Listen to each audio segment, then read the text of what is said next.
When we think of Ulysses S. Grant, the image that comes to mind is the celebrated Civil War general, the stoic face on the $50 bill. He stands as a symbol of victory and military might. But there's a crucial truth that history often overlooks.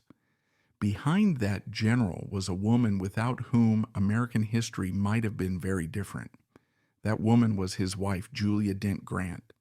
Her story is filled with incredible paradoxes. She was the wife of the president who fought to abolish slavery, yet she herself was born into a slave-owning family and once considered the practice normal. She was the First Lady of the United States, one of the nation's most respected women, yet she carried a deep insecurity about her appearance, specifically her crossed eyes. She was the one who witnessed her husband at the pinnacle of his power, admired by the world, but also the one who stood by him through failure, alcoholism, and eventual bankruptcy. Today, we will not speak of Julia Grant as merely the shadow of a president.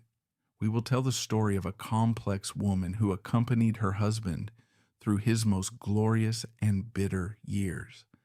A woman whose existence is the missing piece to fully understanding one of the greatest generals in American history. To understand Julia, you have to understand the world that shaped her, a world of deep and unsettling contradictions. She was born Julia Boggs Dent in 1826, not in the bustling cities of the East Coast, but on a sprawling plantation named White Haven, just outside of St. Louis, Missouri. This was border country, a place that was neither truly north nor truly south, but a complicated, often tense blend of both. Missouri was a slave state, and Julia's family, the Dents, were prominent members of the planter class. Her childhood, in many ways, was idyllic for a girl of her station. White Haven was a world of green fields, dense woods, and the lazy currents of Gravois Creek. She was a skilled horsewoman, known for her fearless riding. Her days were filled with the rhythms of a prosperous farm, with social visits and the promise of a comfortable future. But this entire world, this peaceful, privileged existence, was built on the foundation of slavery. The Dent family owned approximately 30 enslaved people who worked the fields and the house. For young Julia, this was simply the way the world worked. The institution of slavery was as much a part of her landscape as the oak trees and the rolling hills. It was a reality she accepted without question, a fact that would one day become the most profound and difficult paradox of her life. This was a world that raised its daughters for a specific purpose, to become the mistresses of their own households. A young woman like Julia was educated in the arts of domesticity. She was expected to be a gracious hostess, a devoted wife, and a capable mother. Her future was a path already mapped out. She would marry a man of similar standing, raise children, and replicate the life she had always known. But a chance encounter with a shy, quiet West Point cadet, a friend of her brother's, was about to send her life down a path far more tumultuous, far more glorious, and far more heartbreaking than anyone could have ever predicted. In 1844, a freshly minted second lieutenant from Ohio arrived at the barracks near St. Louis. His name was Ulysses S. Grant. He had been a classmate of Julia's brother Frederick Dent at West Point, and Fred invited his quiet, unassuming friend home to White Haven.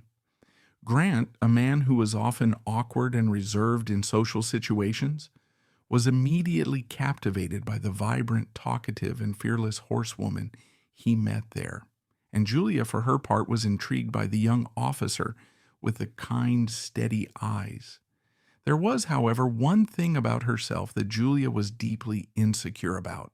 She had strabismus, a condition that caused her eyes to be misaligned. It was a flaw that she was acutely aware of, something that made her feel self-conscious in a world that placed immense value on a woman's beauty. But from the very beginning, Ulysses seemed not to notice or if he did, not to care. He was drawn to her spirit, her warmth, and her intelligence. Their courtship was a whirlwind of horseback rides, long conversations, and even a moment of high drama when Grant, a masterful equestrian, saved her from a dangerous situation when her horse spooked near a collapsing bridge. A romance quickly blossomed, but their future was immediately thrown into uncertainty. Tensions were escalating with Mexico, and Lieutenant Grant's regiment was ordered to the border. Before he left, in a moment of heartfelt sincerity, he asked for her hand.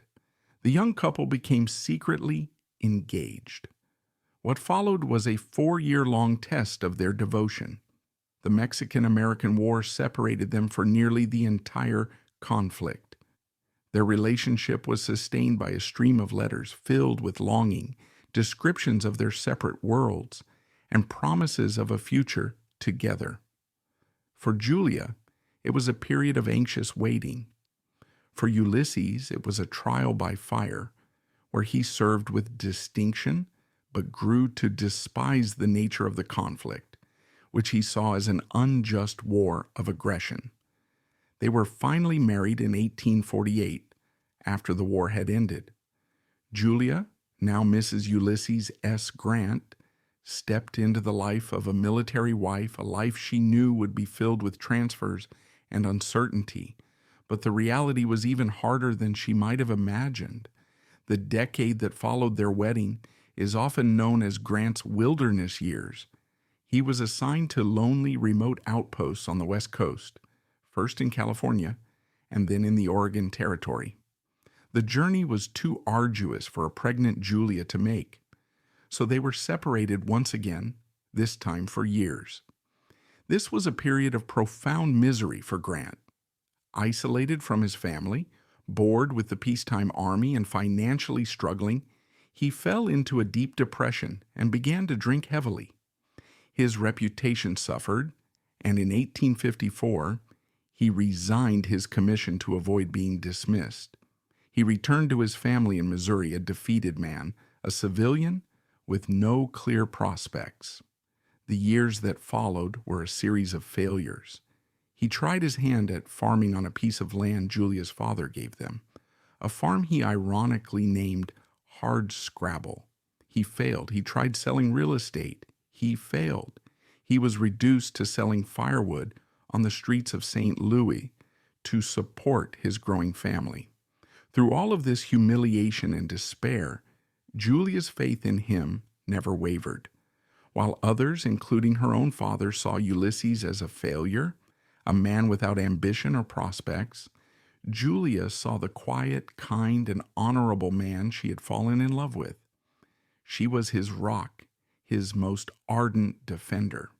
She managed the household on a shoestring budget, raised their 4 children, and provided the emotional stability that he so desperately needed. It was a testament to her strength and the depth of their bond.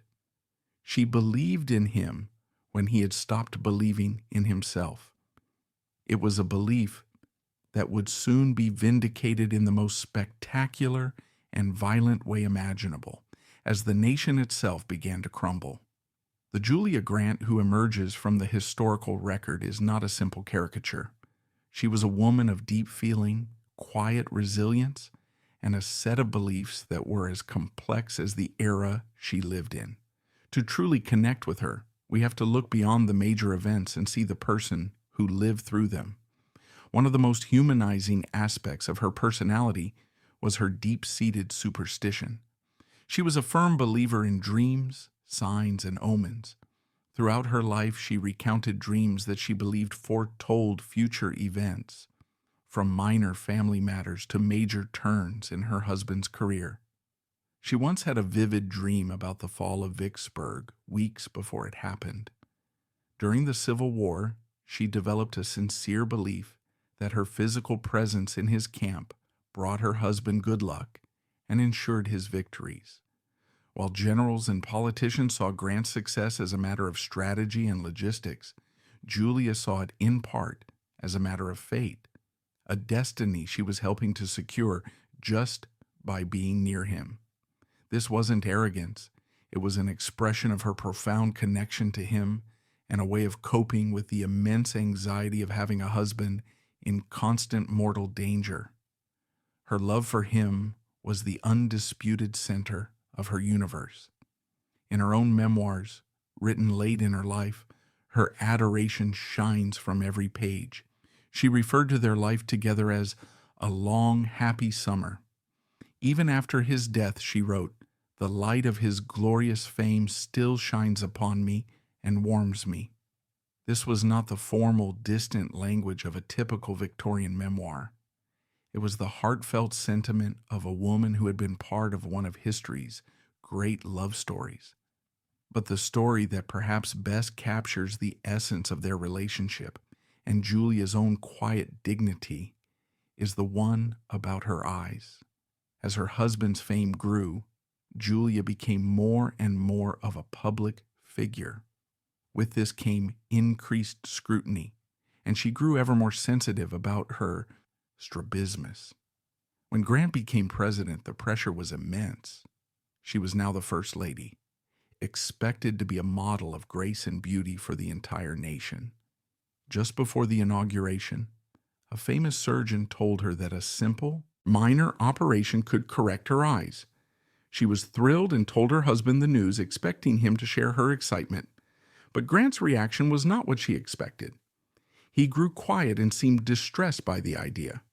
When she asked him what was wrong, he looked at her and said, "Did I not see you and fall in love with you with these same eyes? I have seen them in every phase of life and have never seen them otherwise. I would not have them changed for the world." He told her that he had fallen in love with her just as she was, and that if she had the surgery, she might not be the same Julia he had known and loved for all those years. Julia canceled the surgery. In that single, intimate moment, we see the truth of their bond. In a world that was constantly judging her, Grant was her safe harbor. He didn't just tolerate what she saw as a flaw, he cherished it as part of the woman he loved. This story reveals a profound tenderness at the heart of a man the world knew as a hardened general. And it shows us Julia, a woman who drew her ultimate confidence not from public approval, but from the unwavering love of her husband. No story of Julia Grant can be told honestly without confronting its most difficult and controversial aspect, her relationship with the institution of slavery. This isn't a simple footnote to her life. It is a central, uncomfortable paradox that challenges our desire for perfect heroes and heroines. Julia grew up on a slave plantation. She was a slave owner herself. This is not a matter of debate, it is a historical fact. When she married Ulysses S. Grant, she brought with her to their marriage at least one enslaved man named William Jones. Throughout their hardscrabble years in Missouri, the Grant household included enslaved people who were owned by Julia and her father. The most well-known of these was a young woman named Julia, or Jewel. Here is where the story becomes deeply complex. As the Civil War raged, with her husband leading the Union armies in a fight that would ultimately destroy the institution of slavery, his own wife remained a slaveholder. It is a staggering contradiction. While Abraham Lincoln was preparing the Emancipation Proclamation, Julia Grant was traveling to visit her husband's headquarters in the South, sometimes accompanied by her enslaved servant, Jewel. The historical debate around this is nuanced and often heated. How could this be? How could the wife of the great Union general cling to this institution? One perspective is that Julia was simply a product of her time and place. She was raised to believe that slavery was a natural part of the social order. Her entire family's wealth and way of life depended on it. To her, enslaved people were not part of a vast, cruel system, but individuals who were part of her domestic world, a responsibility she had inherited. There is no evidence that she was a particularly cruel mistress, but that, of course, does nothing to excuse the fundamental injustice of ownership. Another perspective is that it reveals a significant moral blind spot. Even as the war forced the nation to confront the sin of slavery, Julia seemed unable or unwilling to apply that moral lesson to her own life. She famously claimed that she let her enslaved people go free whenever they wanted, but this is contradicted by the fact that they remained with her. Jules, her servant, did in fact run away to freedom while traveling with Julia in 1864. This act of self-emancipation speaks volumes. Jules did not wait to be freed. She seized her own liberty. The most damning piece of evidence is that Julia continued to hold 4 enslaved people until January 1865, when they were freed not by her choice but by the Provisional Emancipation Ordinance in Missouri. The war was nearly over, and the wife of General Grant was among the very last slaveholders in the state. So how do we reconcile the loyal, loving wife and devoted mother with the woman who held people in bondage? The truth is, perhaps we can't. To try and explain it away is to diminish the historical reality. To condemn her outright without understanding the context of her world is to flatten her into a one-dimensional villain. The most honest approach is to hold both truths in our hands at once. She was a woman of great personal strength and deep loyalty who was also in this crucial aspect of her life on the wrong side of history. Her story is a powerful reminder that people, even those we admire, are rarely simple. They are complicated, contradictory, and often shaped by legacies they cannot or will not escape. The end of the Civil War in 1865 catapulted Ulysses S. Grant to a level of fame second only to Abraham Lincoln. He was the savior of the Union. For Julia, this meant a sudden and dramatic change in their fortunes. The years of poverty and obscurity were over.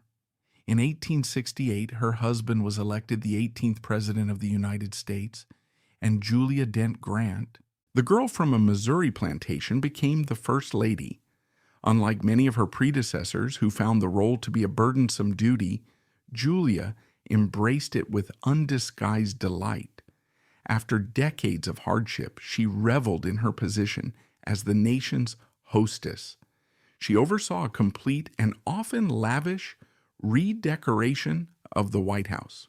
Her receptions and state dinners were magnificent, known for their abundant food, fine wines, and guest lists that included writers, scientists, and artists, not just politicians. She brought a sense of joy and glamour back to a capital that was still recovering from the trauma of war and the somberness of the Lincoln years. She saw herself as the nation's representative, and she played the part beautifully. The public, for the most part, adored her. They admired her devotion to her husband and family. While some of Washington's elite society whispered about her slightly provincial Missouri manners and her crossed eyes, most saw a woman who was warm, unpretentious, and genuinely happy. The 8 years she spent in the White House were, she later wrote, the happiest of her life. When Grant's second term ended in 1877, the couple embarked on a journey that few Americans had ever experienced, a 2.5-year tour of the world. It was a diplomatic triumph. They were treated like royalty, meeting with Queen Victoria in England, the Pope in Rome, and the Emperor of Japan. For Julia, the girl who grew up on a remote farm, it was the adventure of a lifetime. She was no longer just the general's wife. She was a global celebrity, a respected figure in her own right. They returned to America heroes and settled in New York City. The future seemed bright and secure. And then, in 1884, their world collapsed. Grant had invested his entire life savings in a Wall Street brokerage firm with his son and a brilliant young financier named Ferdinand Ward. But Ward was a con artist. He had been running a massive Ponzi scheme, and when it imploded, the Grant family was left utterly destitute, their fortune gone, and their name disgraced by association. Just as this financial catastrophe struck, a more terrifying blow landed. Grant was diagnosed with incurable throat cancer. He was in constant pain, bankrupt, and facing a slow, agonizing death. The hero of the Civil War was facing his final, most difficult battle. He had one last mission: to provide for his family. He decided to write his memoirs, racing against time to finish the book before the cancer took his voice and his life. In this final tragic chapter, Julia was once again his rock. She was his constant nurse, his caregiver, and his emotional support. She sat with him day after day as he sat on the porch of their cottage in Mount McGregor, New York, scribbling away, often in excruciating pain. She managed his medications, protected him from intrusions, and gave him the strength to continue. He finished the manuscript just days before he died, in July 1885. The personal memoirs of Ulysses S. Grant became a massive bestseller, a literary masterpiece that earned his family nearly $500,000, securing their future. It was his final gift to her, a testament to a partnership that had endured everything. So why does Julia Grant still matter? Her story is more than just a biography of a president's wife. It is a profound and deeply relevant narrative about partnership, resilience, and the complexities of historical memory. On the national stage, she fundamentally redefined the role of the First Lady. She was not a reluctant hostess or a political symbol, but an active and joyful partner in her husband's public life. Transforming the White House into a vibrant social center, she demonstrated that the First Lady could be a figure of national warmth and affection. She embraced the public platform, setting a precedent for the modern, publicly engaged First Lady that would be followed by many in the century to come. This public role was built on the foundation of an intensely personal partnership. The Grant marriage was not a political alliance. It was a deep, abiding love story that weathered poverty, war, scandal, and illness. Julia's unwavering belief in her husband during his darkest years and his tender, protective love for her offers a moving portrait of mutual support. Their story reminds us that behind the grand sweep of history are intimate human relationships that provide the strength and stability for great deeds to be accomplished. Perhaps her most important legacy, however, is one she wrote herself. After Grant's death, Julia decided to write the personal memoirs of Julia Dent Grant, an extraordinary act for a woman of her time. In clear, unadorned prose, she told the story of her life from her own perspective. It is a remarkable document, candid, warm, and deeply personal. And yet, for reasons that speak volumes about the era, it went unpublished for 75 years.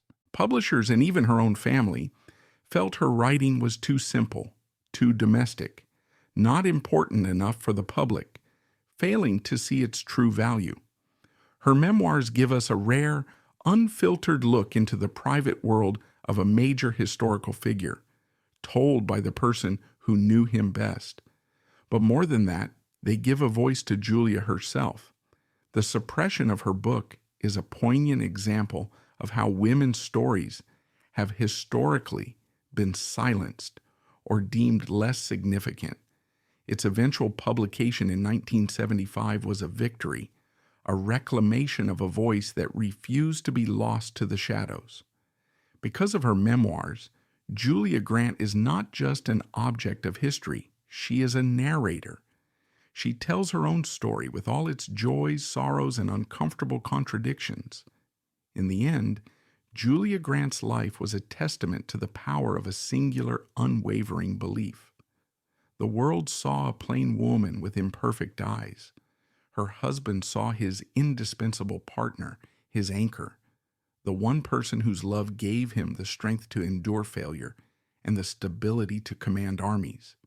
She saw a hero long before the world did, and her faith in him never wavered.